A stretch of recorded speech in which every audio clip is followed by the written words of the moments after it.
Hi మాయ, అందరు ఎలాగున్నారు? అంటే మా బూస్ట్ కూడా ఫోన్ చేసి సరదాగా వంజంగి వ్యూ పాయింట్ కి అయితే వెళ్దాం మాయ అన్నాడు. కొండ నుంచి క్రాస్ అయిన తర్వాత మధ్యలో బురద అయితే ఉంది. ఇలాగా ఇక్కడైతే బైక్ పార్క్ చేసి 2 km అయితే ట్రెక్కింగ్ అయితే చెయ్యాలి. అడింగ్ లో ఆడుకొని పాడుకొని వెళ్ళాం గానీ కొంత దూరం వెళ్ళిన తర్వాత అయితే దోలు జరిపోయింది. ఇక వెళ్ళాక అయితే మా బూస్ట్ కూడా ఆకలేసింది కానీ జేబులో ₹1 కూడా లేదు. దానికి వ్యూ పాయింట్ దగ్గరికి అయితే వచ్చేసాము.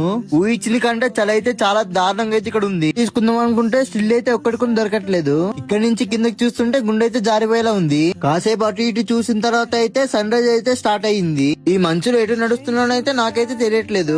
ఏంటి బ్రో ఇంక ఇంట్లో ఉన్నావు? రారా బయటికి రారా. అరే అందమైన వ్యూ పాయింట్ చూడరా. అరే వంజంగి ప్లేస్ కి వచ్చిన తర్వాత అయితే ప్లాస్టిక్ అయితే అవాయిడ్ చేయండి గాయ్స్. అండ్ వీడియోస్ మరెన్నో కావాలంటే మన ఛానల్ ని ఓపెన్ చేసి చూడు మామ, చాలా ఉన్నాయి. చాలా మంది అనుకుంటారండి స్వర్గం ఎక్కడ ఉందని. వంజంగిలో ఉందండి స్వర్గం. స్వర్గాన్ని చూడాలంటే అక్టోబర్ నవంబర్ మంత్ లో అయితే రావాలి. ఈ వంజంగి అయితే ఇంకో పేరు ఉందండి, గాడ్ ఆఫ్ హెవెన్ అని. వీడియో అయితే ఇంతే మాయా. మన అకౌంట్ అయితే 1K కి చాలా దగ్గరలో ఉంది. ఇలాంటి వీడియోస్ మరెన్నో కావాలంటే మన ఛానల్ ని ఫాలో కొట్టు మామ. Bye bye.